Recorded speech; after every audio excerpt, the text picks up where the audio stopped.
वो याद रखिएगा, ऑटोमोबाइल एक्सीडेंट्स में इसको ट्रॉमा हो जाता है जब हमारा नेक जो है वो स्ट्राइक करता है अगेंस्ट द स्टीयरिंग व्हील, ठीक है, गाड़ी की स्टीयरिंग व्हील से या फिर इंस्ट्रूमेंट पैनल के साथ जो स्ट्राइक करेगा नेक। इसके अलावा जब नेक पे अगर कभी भी ब्लो हो या किक कोई किसी की हो, किक या ब्लो, तो उससे भी इसका ट्रॉमा हो सकता है। नेक स्ट्राइकिंग अगेंस्ट स्ट्रेच्ड वायर, ठीक है, कोई वायर है उसके अगेंस्ट अगर आ गया है नेक या केबल के अगेंस्ट, तो उससे भी जो है लैरिंक्स को ट्रॉमा होगा। जो गला गोंदते हैं किसी रस्सी या कपड़े की मदद से, उसको कहते हैं स्ट्रैंगुलेशन, तो उसकी वजह से भी लैरिंक्स ट्रॉमा होता है। और पेनिट्रेटिंग जो इंजरीज़ होती हैं जिसमें कोई शार्प इंस्ट्रूमेंट या गन शॉट वूंड हो, तो उन पेनिट्रेटिंग इंजरीज़ में भी हमारा लैरिंक्स जो है वो अफेक्ट होता है, इसको ट्रॉमा होता है। पैथोलॉजी किस तरह है, अब जो डिग्री और सिवियरिटी है डैमेज की, के लैरिंक्स को कितना डैमेज हुआ है वो वेरी करता है। स्लाइट ब्रूजेस भी हो सकते हैं एक्सटर्नली, या फिर उस पर टीयर्स एंड लेसरेशन भी हो सकती हैं उसके म्यूकोजा की, ठीक है, tear and laceration of mucosa. Internally to a comminuted fracture भी हो सकता है हमारे लैरिंजियल फ्रेमवर्क का। जो वोंड होता है लैरिंग्स पे वो कंपाउंडेड भी हो सकता है एक्सटर्नली, ठीक है, सिंपल वोंड, कंपाउंड वोंड होते हैं ना, तो बाहर से वो कंपाउंड वोंड होगा क्योंकि उसमें स्किन में क्योंकि ब्रेक आ गया है, ठीक है, या फिर वो internally by the mucosal tears क्योंकि हो गए, तो उसकी वजह से कंपाउंडेड हो सकता है। अब लैरिंग्स के जो फ्रैक्चर्स हैं वो याद रखिएगा 40 साल की उम्र के बाद जो है बहुत ज़्यादा कॉमन होते हैं। क्यों? अब इसकी वजह क्या है कि जो लैरिंजियल फ्रेमवर्क है उसकी 40 के बाद कैल्सिफिकेशन हो जाती है। अब बच्चों के अंदर हमने पढ़ा कि लैरिंजियल जो कार्टिलेजेस होते हैं वो रेजिलिएंट होते हैं और इसीलिए बच्चों में इसकी इंजरी नहीं होती, वो स्केप कर जाते हैं इंजरी से। पैथोलॉजिकल चेंजेस जो हमें लैरिंजियल ट्रॉमा में मिलते हैं, मतलब लैरिंग्स को जब भी ट्रॉमा हुआ तो उसमें हमें क्या क्या मिल सकता है, कभी हमें हेमाटोमा मिल सकता है या इडीमा मिल सकती है सुप्राग्लोटिक या सब ग्लोटिक रीजन की, ठीक है। नंबर 2, जो लैरिंजियल और फेरिंजियल म्यूकोजा है उसके अंदर टीयर्स आ सकते हैं, उन टीयर्स की वजह से सबकुटेनियस एम्फाइसेमा होगी क्योंकि वो जो एयर है वो स्केप कर जाएगी और स्किन के अंदर आ जाएगी, तो सबकुटेनियस एम्फाइसेमा, ठीक है। नंबर 3, डिसलोकेशन हो सकती है क्रिको एरिटिनॉइड जॉइंट की। हमने पढ़ा था ना क्रिकोइड और एरिटिनॉइड आपस में जॉइंट बनाते हैं। क्रिकोइड की जो है वो लेमिना होता है और एरिटिनॉइड की बेस होती है, तो उसकी डिसलोकेशन हो सकती है ट्रॉमा में। तो एरिटिनॉइड कार्टिलेजेस डिस्प्लेस हो जाएंगे, सामने की तरफ एंटीरियरली चले जाएंगे, या डिसलोकेट भी हो सकते हैं या एवल्स भी हो सकते हैं। इसके अलावा ट्रॉमा में हमारा जो क्रिकोथायरॉइड जॉइंट होता है वो भी डिसलोकेट हो सकता है, ठीक है। हमने पहले एनाटॉमी पढ़ ली है लेकिन फिर भी आप फिगर देखें तो इजी हो जाएगा। तो हमने अभी बात की कि इसके अलावा जो हमारा क्रिकोथायरॉइड जॉइंट होता है, देखिए हमारा थायरॉइड कार्टिलेज ये क्रिकोइड कार्टिलेज ये आपस में यहाँ पर एक जॉइंट बनाते हैं, ठीक है। तो ये जो जॉइंट है ये आपको विजिबल होगा यहाँ पे, इसकी भी जो है डिसलोकेशन हो सकती है। तो ये रिकरेंट लैरिंजियल नर्व की पास ही करवा सकता है क्योंकि वो यहीं से पास होती है, ठीक है, उसकी पैरालिसिस हो जाएगी नर्व की जो कि ट्रांसवर्स करती है जस्ट बिहाइंड दिस जॉइंट, यहीं से वो इसके बिहाइंड से गुजरती है। इसके अलावा नंबर 6, जब भी लैरिंक्स को ट्रॉमा होगा तो हमारी जो हायोइड बोन होती है इसका भी देखिए फ्रैक्चर हो सकता है, ठीक है। And number 6, fracture of the thyroid cartilage, ये पूरा थायरॉइड कार्टिलेज है ना, इसका फ्रैक्चर हो सकता है। तो ये अब इस थायरॉइड कार्टिलेज का फ्रैक्चर याद रखिएगा, वर्टिकल भी हो सकता है, यूँ ट्रांसवर्स भी हो सकता है। अब फ्रैक्चर थायरॉइड कार्टिलेज के ऊपर वाले अपर पार्ट का अगर हो जाएगा तो उससे हमारा जो ये एपिग्लोटिस है, ये इस एपिग्लोटिस की अवल्जन हो जाएगी, ठीक है। जाहिर सी बात है इसका फ्रैक्चर हुआ अपर पार्ट का, तो इस यहीं पे तो उसकी अटैचमेंट होती है पेटियोल की मदद से, तो एवल्स हो जाएगा। एंड वन और बोथ फाल्स कॉर्ड, जो फाल्स कॉर्ड होते हैं ना, एक साइड का या दूसरे साइड का, दोनों, या फिर वो भी जो है एवल्स हो सकते हैं अगर थायरॉइड के अपर पार्ट का फ्रैक्चर हो जाता है। इसके अलावा अगर थायरॉइड कार्टिलेज के लोअर पार्ट का फ्रैक्चर होगा, जब भी लोअर का होगा तो उससे हमारे जो ट्रू वोकल कॉर्ड है वो डिसरप्ट या डिस्प्लेस हो सकते हैं, अपर वाले में फाल्स, नीचे वाले में ट्रू वोकल कॉर्ड अफेक्ट होंगे, ठीक है। इसी तरह अब ट्रॉमा में हमारे क्रिकोइड कार्टिलेज का, ये आपको विजिबल है, इसका भी फ्रैक्चर हो सकता है। इसके अलावा ट्रॉमा में हमारी ये ट्रैकियल रिंग्स का भी फ्रैक्चर हो सकता है, अपर ट्रैकियल रिंग्स का, एज वेल एज ट्रैकिया जो है वो बिल्कुल सेपरेट भी हो सकता है हमारे इस क्रिकोइड कार्टिलेज से और रिट्रैक्ट कर जाएगा पीछे की तरफ मेडियस्टिनम में, ठीक है। यानी कि ट्रैकिया, ये ट्रैकिया है, ये स्क्रिकोइड कार्टिलेज से बिल्कुल अलग हो जाएगा और ट्रैकिया पीछे मेडिस्टिनम में चला जाएगा। अगर हमारी यहाँ से जो गुजरती है रिकरेंट लैरिंजियल नर्व, उसकी इंजरी हो जाती है तो उससे लैरिंजो ट्रैकियल सेपरेशन हो जाएगी, ठीक है, लैरिंग्स की और ट्रैकिया की सेपरेशन हो जाएगी। ये सारे जो है पॉइंट्स थे कि पैथोलॉजी किस तरह होता है लैरिंजो ट्रैकियल ट्रॉमा।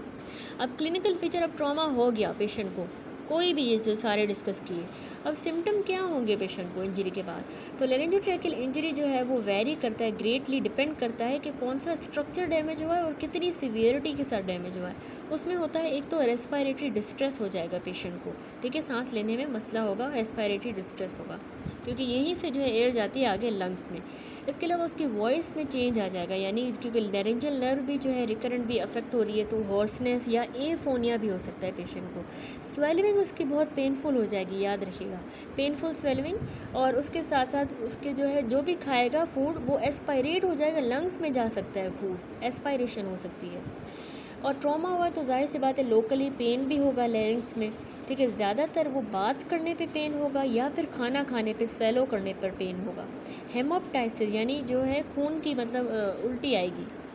ये क्यों होगा? क्योंकि उसके जो लेरिंजल या ट्रैकियल जो म्यूकोजा है लेरिंग्स का या ट्रैकिया का, उसमें क्योंकि टीयर्स आ गए हैं तो उससे ब्लड आ रहा है, ठीक है, तो हेमोप्टाइसिस होगा। अब एक्सटर्नल साइंस हमें क्या मिलेंगे, हमें कैसे पता चलेगा ये पेशेंट आया है, इसको लेरिंग्स का ट्रॉमा हुआ है, बाहर से हमें क्या नज़र आएगा? या तो हमें उस लेरिंग्स वाले एरिया पे ब्रूजेस मिलेंगे या अब्रेजन्स मिलेंगी, उस वहाँ पे स्किन पे अब्रेजन, ठीक है। नंबर 2, जब हम पैल्पेट करेंगे ना लेरिंग्स को, एग्जामिनेशन में हमने पढ़ा है हम पैल्पेट करते हैं, तो उसकी पैल्पेशन वाला एरिया लेरिंग्स का जो है पेनफुल होगा, ठीक है। नंबर 3, सबकुटेनियस एम्फाइसीमा हो सकती है ड्यू टू म्यूकोजल टीयर, यानी अब क्योंकि म्यूकोजा टीयर हो गया तो एयर जो है एस्केप कर जाएगी, वो सबकुटेनियस हमें पेशेंट में एम्फाइसीमा हमें मिलेगी। और ये जब पेशेंट खांसेगा कफ करेगा तो उससे ये एम्फाइसीमा बढ़ेगी, क्योंकि एयर क्योंकि जा रही है तो और ज़्यादा एयर जो है सबकुटेनियस ले आएगी और हमें ज़्यादा मिलेगी।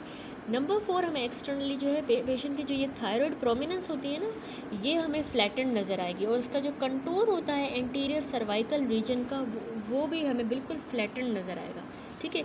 और ये जो थायराइड नॉच होता है, इसको जो हम पाल्पेट करते हैं एग्जामिनेशन में, ये हमें पाल्पेट ही नहीं हो पाएगा थायराइड नॉच, ठीक हो गया। इसके अलावा फ्रैक्चर्स अगर हो जाता है, फ्रैक्चर डिस्प्लेसमेंट इस थायराइड की या स्क्रिप्कोइड कार्टिलेज की या हायोइड बोन की, ठीक है, ये इनकी डिस्प्लेसमेंट हो सकती है, तो उससे हमें इनके दरमियान गैप महसूस होगा, ठीक है, फ्रैक्चर्ड फ्रेगमेंट्स के दरमियान, यानी यहाँ पे भी गैप था, हायोइड का हुआ है तो यहाँ पे हमें गैप महसूस होगा, क्रिकोइड पे भी, ठीक है। बोनी क्रेपिटस बहुत इंपॉर्टेंट है, जो हायोइड बोन के फ्रेगमेंट्स होते हैं उनके दरमियान या थायराइड के या क्रिकोइड कार्टिलेज के दरमियान हमें बोनी क्रेपिटस सुनाई देगा, ठीक है, एलिसाइट हो सकता है। और क्रिकोइड कार्टिलेज की इस लेरिंग्स के साथ या फिर नीचे वाले ट्रैकिया के साथ सेपरेशन भी हो सकती है। ये हमें एक्सटर्नली सारे साइंस मिलेंगे, ये बहुत इंपॉर्टेंट है वाइवा पॉइंट ऑफ व्यू से, आपने याद रखना है। अब डायग्नोस्टिक इवेल्यूएशन देखें, हम कैसे डायग्नोस करते हैं। नंबर 1, इनडायरेक्ट लेरिंजोस्कोपी या rigid endoscopy of the larynx, ठीक है। ईएनटी में हमने वार्ड में डिस्कस किया कि इनडायरेक्ट लेरिंजोस्कोपी हम कैसे करते हैं, लेक्चर्स भी मेरे चैनल पे अपलोडेड हैं ईएनटी वार्ड में, ईएनटी वार्ड की प्लेलिस्ट में, ठीक है, तो उसमें सारा मैंने आपको डिटेल में बताया और एक्सप्लेन किया है।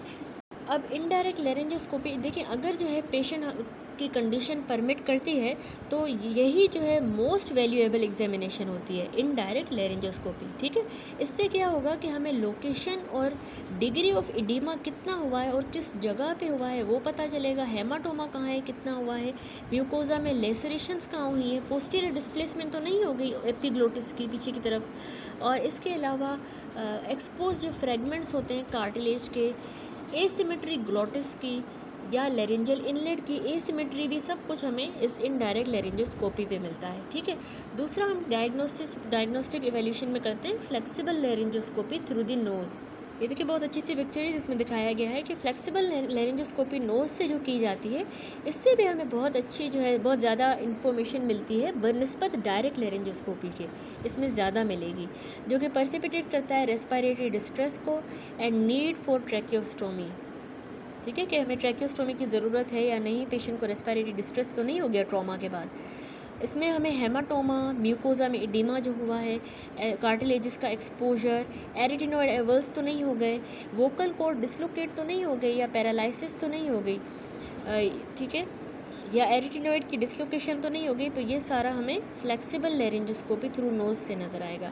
देन सीटी ऑफ द लेरिंग्स या 3D सीटी, ठीक है, तो सीटी स्कैन या 3D सीटी स्कैन जो है ना, ये भी बहुत यूज़फुल होता है in the investigation of mucosal oedema, ठीक ठीक है। म्यूकोजा में जो इडिमा है वो भी हमें इसी से पता चलती है। जाहिर सी बात है जो थायराइड कार्टिलेजेस हैं उनका फ्रैक्चर या क्रिकोइड कार्टिलेज का फ्रैक्चर भी सीटी से ही पता चलेगा, और जॉइंट्स डिसलोकेट तो नहीं हुए वो भी। इन एडिशन इससे हमें ना इंजरीज़ अगर सर्वाइकल स्पाइन को हो गई हैं उसकी भी इंफॉर्मेशन मिलती है, और वास्कुलर स्ट्रक्चर्स को अगर इंजरी हो गई है। जो 3D CT होता है वो प्रूव हुआ है to be useful in such injuries. इसके अलावा कुछ एसोसिएटेड इंजरीज़ में आता है कि ये ज़रूरी होता है कि हम बाकी इंजरीज़ को भी एग्जामिन करें। ज़ाहिर सी बात है अगर रोड ट्रैफिक एक्सीडेंट हो गया है तो हम बाकियों को भी एग्जामिन करेंगे, जैसे पेशेंट का हेड भी एग्जामिन करेंगे, सर्वाइकल स्पाइन, उसका चेस्ट, एब्डोमेन और उसकी जो भी एक्सट्रीमिटीज़ हैं पेशेंट की। एक्सरे करते हैं हम, न्यूमोथोरैक्स तो नहीं हो गया उसके लिए, और गैस्ट्रोग्राफिन स्वेलो ये हम करते हैं ईसोफेजियल टीयर्स को रूल आउट करने के लिए, ठीक है, गैस्ट्रोग्राफिन स्वेलो। अब आते हैं ट्रीटमेंट पे, यानी कि लैरिंजोट्रैकियल ट्रॉमा हो गया, अब ट्रीट कैसे करना है। पेशेंट आया है घर हमारे पास, तो सबसे पहले हम उसको कंजर्वेटिव ट्रीटमेंट देंगे। पेशेंट को हमें हॉस्पिटलाइज करना होगा और उसके रेस्पिरेटरी डिस्ट्रेस के लिए उसको ऑब्जर्व करेंगे, ठीक है, सांस लेने में जो अगर उसको प्रॉब्लम तो नहीं हुई तो असेस करेंगे फिर। और वॉइस जो है वॉइस रेस्ट इज़ एसेंशियल, यानी वोकल कॉर्ड्स को रेस्ट देने के लिए हम पेशेंट को कहेंगे बातचीत बिल्कुल भी ना करें, तो उसकी वॉइस रेस्ट जो है बहुत ज़रूरी होती है, ठीक है। थर्ड कंजर्वेटिव ट्रीटमेंट हमने क्या करना है, ट्रॉमा से पेशेंट आया है, हमने क्या करना है, humidification of the inspired air, यानी जो वो इंस्पायर कर रहा है एयर वो ड्राई नहीं होनी चाहिए और हार्श होगी, तो इसलिए हमें उसको ह्यूमिडिफिकेशन ऑफ एयर इंस्पायर करवानी है, ठीक है, नमी वाली, जैसे इन्हेलर्स या ह्यूमिडिफायर्स का यूज़ करके। Number 4 steroid therapy.